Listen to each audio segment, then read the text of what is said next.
Տավուշի մարզի գյուղերից մեկում սեռական բռնության ենթարկված անչափահաս աղջկա Պապիկն է, երեխայի մահացած մոր հայրը, հասել է Երևան, ահազանգում է լրագրողներին։ 2023 թվականին թորնուհին սեռական բռնության է ենթարկվել, բայց հանցագործները անպատիժ են մնացել։ Երեխան դեպքի ժամանակ 14 տարեկան է եղել։ Իրենք իմացել են, երբ Փեսան աղջկան տուն է տարել, ասելով, որ հետո տեղափոխելու են գիշերօթիկ դպրոց, թող մնա իրենց տանը։ Հետագայում պարզ է դարձել, որ արդեն տեղեկատվություն կա, որ աղջիկը սեռական բռնության է ենթարկվել։ Քրեական գործ է հարուցվել, հանրային քրեական հետապնդում է իրականացվել 1965 թվականից ծնված Ավանեսյանի եւ Ռ. Եսայանի նկատմամբ, սակայն Տավուշի մարզի դատախազ Գ. Հակոբյանի որոշմամբ հանրային քրեական հետապնդումը դադարեցվել է։ Ես տանը չեմ եղել, իրան պապայը բերել ա տուն, ասել մի քիչ գնալի նույնիսկ տանենք։ Եկայ մի քիչ շամփայն պայել, որ այդ գործողությունը լսել եմ, որ սեսե բանալ արողությունը լացա իմ թորան հետ։ Պայքարեցի ճիշտ ասա։ Կանչեցին քննության մի քանի հետ ստինդի։ Դե դիմել եմ դատախազություն, մելիսա քննիչին բան, ոչ բան չեն արել։ Անի ջան, դե փողով այդքան հնարավորություն չունեմ, բայց փաստաբան ունեմ, իրավաբան ունեմ, չեմ դիմեմ ասել կանցան գնալ։ 14 տարեկան է հանդեպ։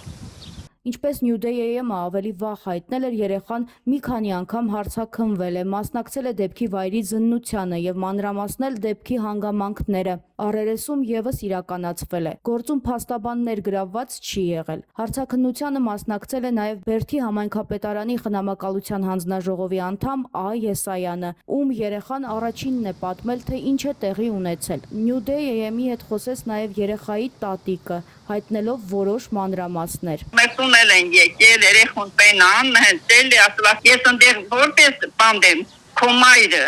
ես կողքից ինձ կաղնած եմ լի, տերեմ ես քել, ամեն ինչ ասիլա տվել առանձին, Ռեխնդրի բացել։ Նա պատմեց, որ Ա. Եսայանի եւ իր անունով ենթադրյալ հանցագործների նկատմամբ քրեական հետապնդումը դադարեցնելու դատախազի որոշման դեմ բողոք են ներկայացրել, սակայն բողոքը մերժվել է, հիմնավորելով, որ վկան այդպիսի որոշումների դեմ բողոք ներկայացնելու իրավասություն չունի։ Այդ թղթիչը, որ արդեն կա անդեազանագրելին կացածի, անից պարզվեց, որ բռնաբարություն է եղել։ Հա, կանչում են, խոսում են, արվես ունեն անում բան, բայց արդյունք չի տալիս։ Երեխան լավ սովորել է, կազմակերպվածություն լավ է, բայց դի ոնց անտեր է եղել։ Հետո տենց նստի ասի խոսակ ասես, այսքան կիրտ, այսքան հասկացող երեխա կա, ուրեմն տարնուհոր վախեցրած է դրա, ոչ մի բան չասես։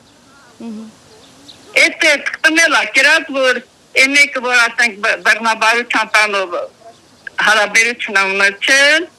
ասելա, որ ոչ մեկի չասել։ Երեխայի հարազատների խոսքով քրեական հետապնդման կասեցումը հանկարծակի է եղել։ Կողմերը սպասել են, գործը արդեն դատարան պիտի մտներ։ Ենթադրյալ մանկապիղծներն էլ 2-3 ամսով տնային կալանքի տակ են եղել։ Սակայն հետո գործի ընթացքը փոխվել է։ Իբր թե դատաբժշկական փորձաքննությունը ցույց է տվել, որ գործով անցնող մեղադրյալները սեռական անկարողություն ունեն։ Հետաքրքիր է, որ միևնույն ժամանակ դատաբժշկական փորձաքննությունը ցույց է տվել, որ երեխայի կուսաթաղանթի ամբողջականությունը խախտված է եւ վաղեմությունը կոնկրետ որոշել հնարավոր չէ։ Հարազատները վստահ են, երեխան ճշմարտությունն է պատմել, հետո ծանր հոգեբանական վիճակում է հայտնվել, երբ տեսել է մեղադրյալներից Ռ. Եսայանին, ով երեխայի հարազատների պնդմամբ իրավապահ մարմիններում կապեր է ունեցել։ Դեպքի մասին խոսել է ամբողջ գյուղը, գյուղից վտարել են Ռ. Եսայանին, բայց գործն այդպես էլ չի բացահայտվել։ Վերջում երեխան հայտնվել է խնամքի կենտրոնում։ Կան մտահոգություններ, որ նրան ճնշում են նախնական ցուցմունքից հրաժարվելու համար։ New Day-ը խոսել է նաև տվյալ համայնքի ղեկավարի հետ։ Վերջինս նշել է, որ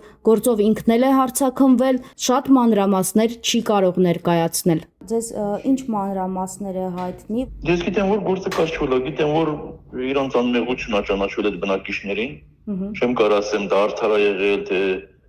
արդար չի եղել, ես դա չեմ կարող ասեմ, դրա պատասխանը ես չունեմ կարող։ Իսկ ինչ են համայնքում ասում, դուք հետաքրքրվել եք, որովհետև հարազատները խոսում են, որ եղել է սեռական բռնություն, եւ այդ ժամանակահատվածում էլ այդ երեխան ախր անչափահաս է եղել։ Նույնը մենք ենք լսել, ես հետաքրքրվել եմ եւ իրանց ծնողից եւ Իրան բարեկամներից եւ գյուղի խոսակցություններից մենք ընդհանրապես կարանք ասենք լսելով ինձ էլ են կանչել հարցակնել որպես համայնքի ղեկավար ես այդքան ինչ որ ձեզ եմ ասում այդ նույնը իրանց եմ ասել իմ լսելով բնակիչներից տարբեր խոսակցություններից լսելով բայց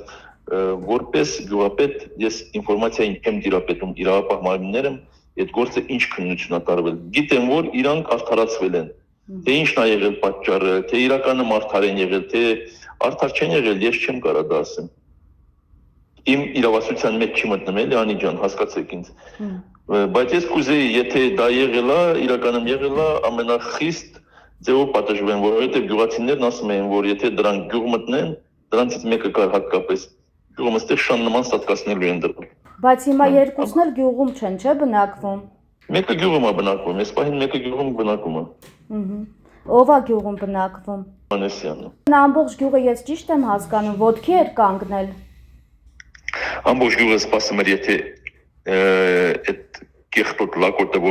որի մասին ասում էին, պատրաստ էր, եթե գյուղ մտնի ինքը, գյուղով իրան հարցերը լուծեն։ Բայց չկա գյուղում չի ինքը, մեր լսելով Ռուսաստանը, թե քաղաքները, մա չգիտեն։ Կեղտոտ լակոտը որ մեկն էր։ Ռաֆիկը 65 թիվն է։